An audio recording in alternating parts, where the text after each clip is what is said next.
विश्व 24 न्यूज हर पल आपके साथ।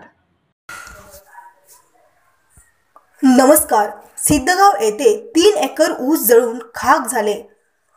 4-5 लाखाचे नुकसान। तुळजापूर तालुका सिद्धगाव प्रतिनिधी श्री राजेंद्र बनसगोळे। सिद्धगाव येथे 3 एकर ऊस जळून खाक व 4 ते 5 लाखाचे शेतकऱ्यांचे नुकसान झाले।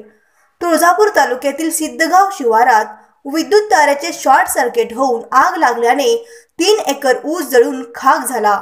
ही घटना शनिवारी घडली असून शेतकऱ्याचे जवळपास 4 ते 5 लाखाचे नुकसान झाले आहे। महावितरण प्रशासनाने पंचनामा करून भरपाई देण्याची मागणी होत आहे।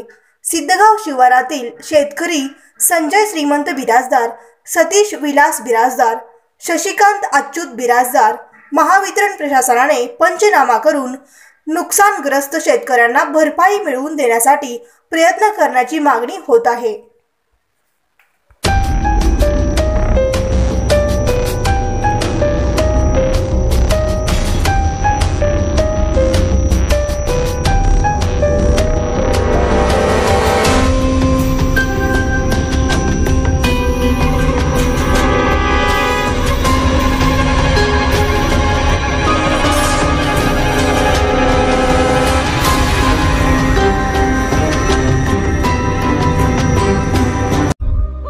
राज्यातील महत्त्वाच्या आणि आपल्या भागातील ताज्या बातम्या पाहण्यासाठी आजच आमच्या विश्व 24 न्यूज चॅनलला YouTube वर सबस्क्राइब करा आणि बेल आयकॉन प्रेस करा।